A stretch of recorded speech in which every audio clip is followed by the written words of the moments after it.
Finally বন্ধুসকল আজি দিনটোতে গোটৰ মহিলাসকলৰ কাৰণে আহি পৰিছে এটা ভাল খবৰ।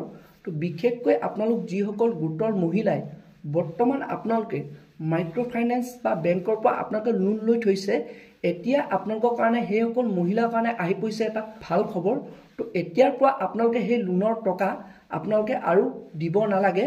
যোনটো নেকি চৰকাৰৰ ফালৰ পৰা নতুনকৈ খবৰ আহিছে, যোনটো নেকি যোৱাকালি মুখ্যমন্ত্ৰী ডাঙৰীয়াই ঘোষণা কৰিলে, যিসকল গোটৰ মহিলাই বৰ্তমান আপোনালোকে লোন লৈ থৈছে, আপোনালোক 50,000 তলত যিসকল মহিলাই বৰ্তমান লোন লৈ থৈছে, তো সেইসকল মহিলাই আৰু আজিৰ পৰা আপোনালোকে লোনৰ টকা দিব নালাগে।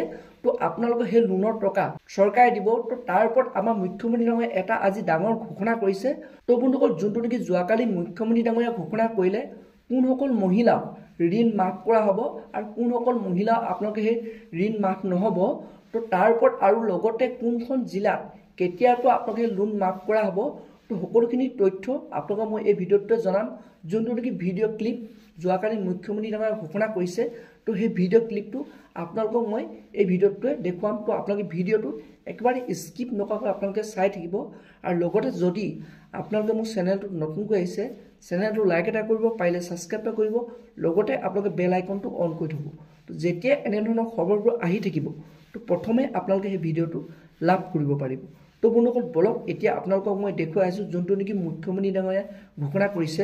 এইবাৰ আমি ইয়াতে আৰু একাংশ মহিলাক আমি সহায় কৰিবৰ কাৰণে মই আহিছোঁ, যাৰ বেংকত লোন 50,000 টকালৈকে লৈছিলে। তেওঁলোকে মাইক্ৰ ফাইনেন্সৰ পৰা 50,000 টকালৈকে লোন লৈছিলে। কেইটামান কিস্তি ঘূৰাই দিলে, তাৰপিছত কিস্তি ঘূৰাই দিব নোৱাৰিলে। আজি তেওঁলোকৰ কাৰণে বেংকত আমি 223 কোটি টকা জমা দিলোঁ। আৰু আজি আমি এই মিটিঙৰ পিছতে আপোনালোকক NOC আপোনালোকৰ হাতত দি দিম। আজিৰ পৰা আপোনালোকে কপালৰ পৰা যিটো লোনৰ নাম আছিল সেইটো আজিৰ পৰা মচি দিব পাৰিব। আৰু আজিৰ পৰা আপোনালোকে বেংকত বা NBFCত নতুনকৈ আপোনালোকে লোন আকৌ ল'ব পাৰিব। এই ঘটনাখিনিও আজিৰ দিনটোতে আমি আপোনালোকৰ কাৰণে কৰি দিম।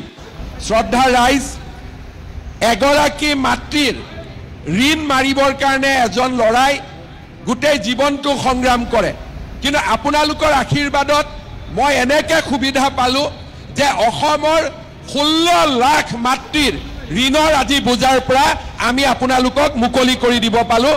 এগৰাকী দুগৰাকী নহয়, 16 লাখ মাক, 16 লাখ মাতৃ। আৰু 16 লাখ মাতৃৰ যদি কাৰোবাৰ ওপৰত আশীৰ্বাদ থাকে, সিটো গৈ হিমালয়তো উঠি বহি ল'ব পাৰে, হয়নে নহয়? এগৰাকী মাকৰ আশীৰ্বাদতে মানুহে বহুত কাম কৰিব পাৰে। আৰু 16 লাখ মাৰ যদি আশীৰ্বাদ থাকে, মানুহে সকলো কাম কৰিব পাৰে। আৰু সেইকাৰণে আজি আমি অসমৰ কাৰণে আপোনালোকৰ আশীৰ্বাদত নতুন নতুন কাম হাতত লৈছোঁ।